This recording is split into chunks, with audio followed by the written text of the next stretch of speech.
నేటి ప్రజాపక్షం ప్రతిక్షణం ప్రతి వార్త మీకోసం. అచ్యుతాపురం సెజ్లో పేలుడు సంభవించిన పరిశ్రమను బుధవారం అర్ధరాత్రి దాటిన తర్వాత హోంమంత్రి వంగలపూడి అనిత, అనకాపల్లి ఎమ్మెల్యే కొనతాల రామకృష్ణ పరిశీలించారు. ప్రమాదం ఎలా జరిగిందో తెలుసుకున్నారు. క్షతగాత్రుల ఆరోగ్య పరిస్థితిని తెలుసుకున్నారు. పరిశ్రమ యాజమాన్యంపై మండిపడ్డారు.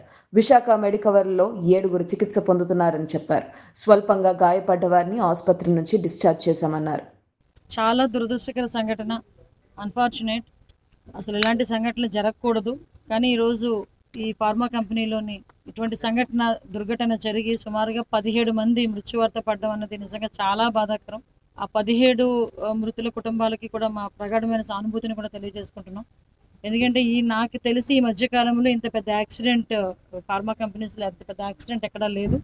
ఇది పెద్ద యాక్సిడెంట్. ఇది ఈ విషయంలో ఏంటంటే వెంటనే ఈ విషయం తెలియగానే వెంటనే గౌరవ సీఎం చంద్రబాబు నాయుడు గారు కానీ పవన్ కళ్యాణ్ గారిని ఇమీడియట్గా రెస్పాండ్ అయ్యి ఇక్కడ సహాయక చర్యలు జరిపించాలని చెప్పేసి ఇక్కడ కలెక్టర్ గారిని, అదేవిధంగా మన ఎస్పీ గారిని, ఎస్డిఆర్ఎఫ్ బృందాలని, ఎన్డీఆర్ఎఫ్ బృందాలను అన్నింటినీ కూడా ఇక్కడ పంపించడం జరిగింది. ఫైర్ డిపార్ట్మెంట్ వాళ్ళు కూడా ఎస్పెషల్లీ ఇన్ టైంలో చాలా తొందరగా రెస్పాండ్ అయ్యి ఫైర్ డిపార్ట్మెంట్ వాళ్ళు కూడా సుమారుగా ఒక 15 మందిని రక్షించడం కూడా జరిగింది.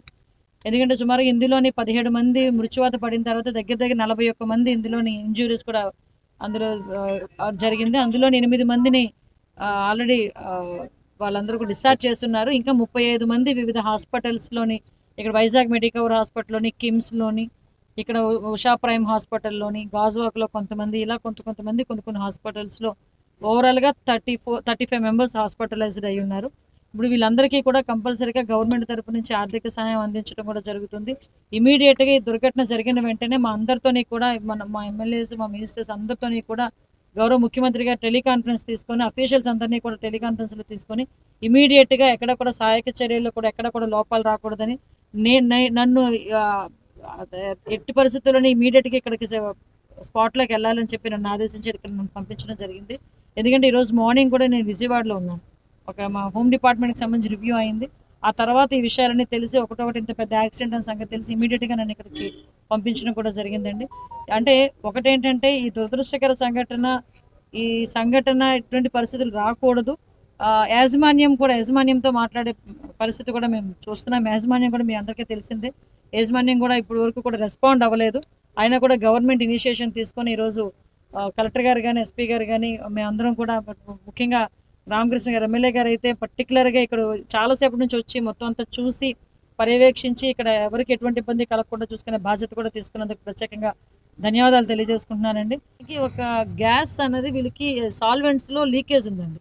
ఆ సాల్వెంట్స్లో లీకేజ్ ఏదైతే ఉందో ఆ లీకేజ్ని కొంచెం క్లియర్ చేయడానికి అని చెప్పి వాళ్ళందరూ కూడా ప్రయత్నం చేశారు. ఆ ప్రయత్నం చేసే లోపే అక్కడ వాళ్ళకి ఒక గ్యాస్ అన్నది మిథైల్ టర్ట్ బ్యూటైల్ ఇథర్ అని అంటారు, ఎంటీబీఈ అనే ఒక గ్యాస్ అది ఫామ్ అయిపోయింది. అదేమైందంటే ఆ పైప్ లైన్స్ నుంచి ఏసీల్లోకి వెళ్ళి మొత్తం అది టాప్ ఫ్లోర్ నుంచి కింద ఫ్లోర్ వరకు అది స్ప్రెడ్ అయిపోయింది. ఎప్పుడైతే స్ప్రెడ్ అయిందో ఎలక్ట్రికల్ స్పార్క్కి ఒకేసారి అది బ్లాస్ట్ అయిపోయింది. చాలా మంది రియాక్టర్ పేలింది అది అన్నారు, కానీ రియాక్టర్ కాదు, ఇది కేవలం గ్యాస్ లీకేజ్ వల్ల అది జరిగిన సంఘటన.